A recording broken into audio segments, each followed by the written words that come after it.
you send me one, I'll read it. Okay. I'll call you back. With social media and technology, your program's really embraced it. Coach Johnson has done a great job of communicating via Twitter. You have a Hawkeye football Twitter page, and now your HawkeyeSports.com, multimedia page. Is that a recruiting tool?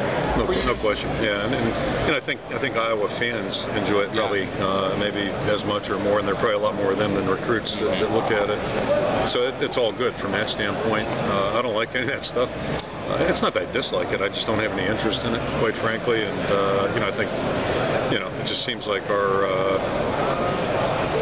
I don't want to get off in a commentary here, but I just, everywhere I look, people got their BlackBerries, and I just thoroughly enjoyed being away from technology. I still enjoy talking to people and, just thinking maybe or reading or things like that, reading, not Kindles, hard books and stuff like that. So I like highlighting. Yeah, I heard they're great. You can't highlight on those, right? No, you got to hit a button or something. I don't know. Yeah, so.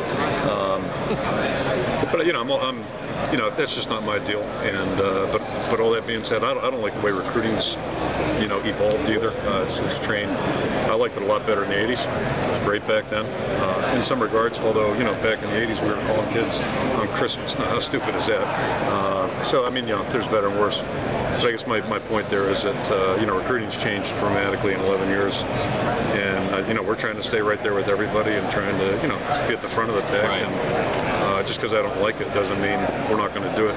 And either change with the times or you're going to sink to the bottom. So my personal preferences aside, we want to.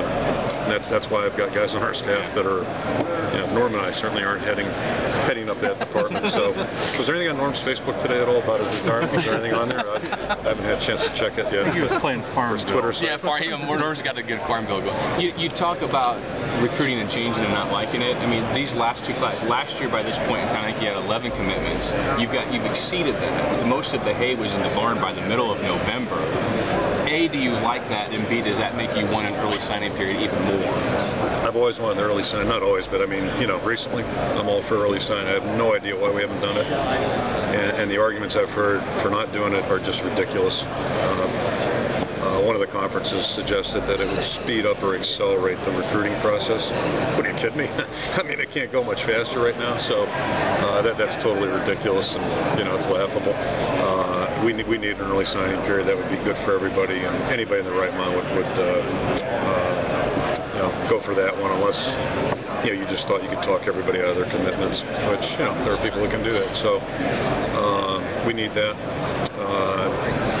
The one thing I did learn last year, that the plus side of that whole thing, it gave us a lot better month of December. It was hell getting there, and it's been, we're just recruiting year round now. We have people coming to campus all the time. We had a couple of prospects on campus last week. So it's just, it's a little bit intrusive to our lives. There's no normality. But plus side is our month of December last year was the same. That's usually the worst month in the coach's life, because you're getting ready for a bowl, you're trying to recruit and all that stuff. So we had a lot better opportunity to focus on the bowl and our preparation, keep recruiting in this place. So that was the trade-off on it. And I like the old days better, but the flip around it is now that everybody else has changed and the guys that have committed. I think with the exception of one player, before I talk here, but I think with the exception of one player, the parents have been on campus with the prospects, and I think that's extremely important. And they weren't in there for 3 hours and then left and committed. They spent significant time, and they really talked to the people in our program. I think they know what they're getting into, and we feel like we know what we're getting also. But that's one of the fears I have right now. All the, everything's just opposite. You really find out more about your prospects in the wintertime. So there's a little bit of blind faith with all this early recruiting stuff. But at least I like the fact that we've gotten to know the families. I think we have a good feel for what we're getting. So it's, just roll with the flow. Yeah. Well, Kirk Ferentz, I know that you have a lot of respect for the Penn